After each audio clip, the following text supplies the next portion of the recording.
You need engine data. You need it now, not later.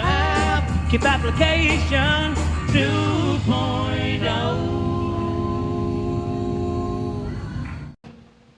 Well, good day, you little monkeys. So I've been tasked with this, and I'd like to make a video, sort of an overarching video that is Promaster specific to what tools you might want to carry as you're traipsing around the country looking at, I don't know, the Grand Canyon, or if you're an expediter and you're doing this for a living, or you're a tradesman and doing whatever you do, or you're just a person who abducts children in a van. It's exciting. So I have a different philosophy than many of my peers and my more automotive peers, in that with a vehicle of this generation, of this modernity, you really can't be expected to do a lot of services in the field. In other words, this is not a Ford FF from 1950 where you're just going to carry a hammer and a screwdriver and bodge it back together in the middle of nowhere and get out of the cornfield and get back to dying of tuberculosis. This is a thoroughly modern vehicle with a lot of systems and a lot of complexity that I don't think you as the driver, you as the owner, should really be expected to be able to do much field service. But of course, there are some things, when they go wrong, they're so simple that you'd be stupid not to fix them in the field. So when I had a fleet of these with 3 drivers in them, drivers with no particular, some had automotive skill, but most had no automotive skill, I told them specifically, don't carry any tools. One of my drivers was very skilled and carried piles and piles of tools and even some spare parts in the hopes of a breakdown that he would be able to repair in the field. But I don't think that's practical. And also, of course, you pay to haul all that stuff around in both fuel and hassle and space and tripping over it when you're drunk and all that kind of thing. So my advice to you is to carry these tools I'm going to show you, which are very basic. And it's really more about a diagnosis. If you can diagnose what the problem is, then you make the judgment, hey, should I attempt to repair this in the field, or should I tow it, or should I otherwise, make other plans, as you would expect. So let's get right to it. For this purpose, I'm going to show you the tools that I would consider smart to carry, mainly because they're compact and they're just generally easy to deal with. Okay, the primary tool I feel is absolutely non-negotiable is this, which is a lug wrench. I have a video specifically on this, but this is Harbor Freight stuff, and what does it do? It gets your lug nuts off. And the tool, the factory tool that comes in the little jacking box, is not utterly useless, but mostly useless. However, the scissor jack that's in there is useful.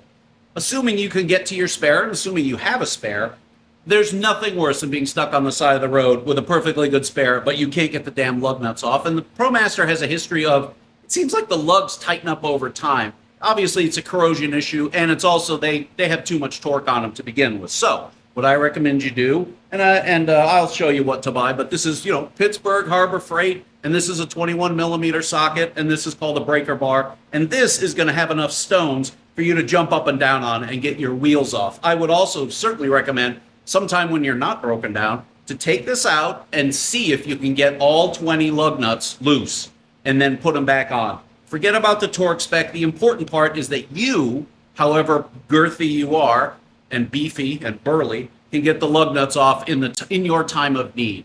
It isn't about how much torque you put on them. It's about the fact that you can remove them. So if you are capable of putting them on to the tightness that you can, then you will be able to take them off. That is your tire iron. This one's non-negotiable. And of course, it's quite small and it's very cheap and good, clean fun. Okay, now we come to tool number 2. What's this? This is Gorilla Tape. Gorilla Tape is basically like duct tape, except it's the only name brand of tape that's waterproof, meaning duct tape, you'll never get it to live in wet conditions. And this stuff is incredibly useful and incredibly durable and incredibly ubiquitous. You can find it anywhere. It also, unlike other tapes, tears quite easily in nice clean strips and does its thing. Here, I'll stick that to your, there you go. What might you use this for? Well, obviously almost anything household related, but also there's quite a few automotive issues. If some trim piece falls off, if the mirror starts flopping, gets loose and won't stay put, all kinds of stuff. The not knowing what you're going to fix with Gorilla Tape is even more fun than the actually knowing. So that would be my advice to you. Tool number 2, Gorilla Tape. Okay, now we're on to tool number 3. You'll recognize these guys. I don't know what its number is, but that's a medium-sized Phillips and a medium-sized flathead. Again, I can't predict what you're going to need these for, but I can predict that you'll probably need a flathead or a Phillips. Also makes a handy toothpick. As you'll notice, I'm not putting a socket set on here. I'm not putting other specialized tools because, again, you can't really be expected to change anything that would require a socket set. And the amount of socket set you're going to have to carry to cover all your bases in terms of extensions and sizes and swivels and this much wrench and this much torque and ratcheting, that it's going to snowball. And I know you're an obsessive hoarder, and you're just going to end up with a van filled with tools but little else, and you'll spend your life acquiring tools and worrying about this eventual breakdown that probably won't come once you're all equipped for it. The same goes true for parts. Don't carry an alternator or a starter. They're available at every parts store. Why would you bother? I suppose you can carry a jug of coolant, but water, as long as it's not below freezing, water can suffice to get you there in the fun. You see the idea here. Let's move on. Screwdrivers. All right, we're back here in the less noisy environs of the office to show you this last tool, and really kind of the point of this video. I kind of want to get you familiar with this one tool that I on this channel have not talked about much. The basic tool here is this. This is a test light. It's a light bulb on a stick, and you use it to find voltage, or you use it to find ground by attaching this to the positive of the battery terminal. Every place you touch that's grounded, this thing will light up. A test light, got that? Pretty basic, been around for literally 1,000,000 years, but extremely powerful in the right hands. I know those aren't your hands, but still. One step up from a test light, of course, is a multimeter. This would also check power and ground. It will also check actual volts, and it would check resistance. Again, we're talking about not so much making a repair, but making a diagnosis. I could imagine that if your radio stops working, your screen unit, you could pop it out and test and see if there's voltage behind it. What's it going to tell you? It tells you that's your problem. There are other issues, of course, checking fuses, very common, checking batteries, checking connections, checking for ground, checking a lot of things. Again, don't get so hung up on this that you think you got to learn go to college to learn about basic DC electronics. But I certainly wouldn't fault you for carrying a smaller or this size multimeter with you, and the quality doesn't really matter. And again, these are available at every gas station sitting around. But let's look at this newest addition to what I might consider carrying if you're serious about dying in your van on the road. All right, here with me over your shoulder, this is a real probe. Autel was kind enough to send me this, so I suppose this is a sponsored content.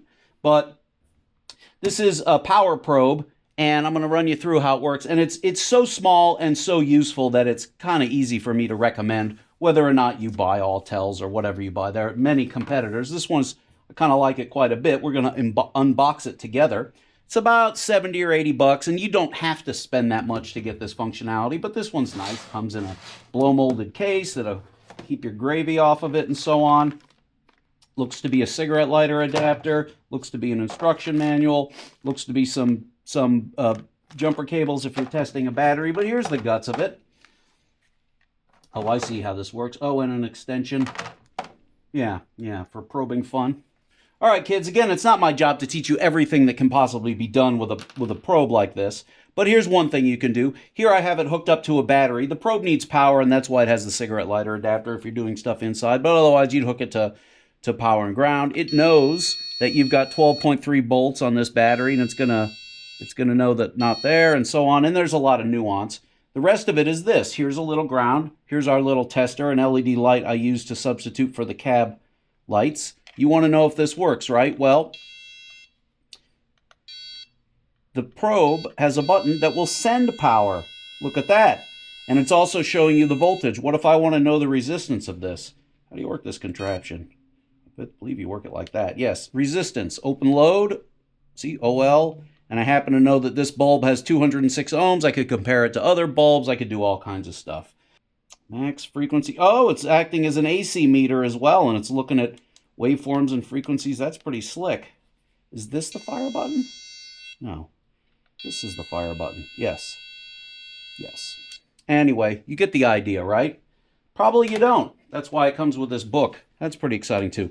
There are so many uses and so many things you could test or otherwise mend, perhaps, or no, with a probe like this that does DC voltage, AC voltage, resistance or impedance, and it has a speaker and has a light and has a button to fire it and so on and so forth, that I cannot be bothered to teach you all these things that you could use this for.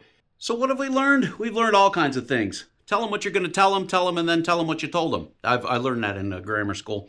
So we learned that it's not really incumbent on you to carry a huge amount of tools and be expected to make a lot of repairs in the field, but there are 4 I listed tools that are useful. A lug wrench, a roll of Gorilla Tape, a couple screwdrivers, and a power probe. I feel like that could save you, or at least save you the frustration. And I don't have a ton of specific examples, but if you got this far, you kind of figured it out. Do you have to go whole hog and spend $70 on the Autel? Nah, it's nice. I like that it comes in a case, works well, does what it do, hard to miss, lights up, sends power, does what it do. But there are others, cheaper and more expensive. I don't mind. I'll put a link to the Autel if you want to buy it off Amazon. I think they give me a kickback if you do, which is that's just naked capitalism right in front of us. Well, anyway, I hope we've all learned something, and I hope the most important takeaway is just relax. Yes, something can go wrong. No, you can't plan for every contingency, and yes, you probably will be kidnapped as you're on the side of the road waiting for that tow truck, which won't come because they never come. But that's what it is. Anyway, ProMasters only. I got an app for sale. I got 350 videos of how to fix all the crap that's going to break on your ProMaster, and that's invaluable. And in closing, let me say, I love you, and let's cuddle.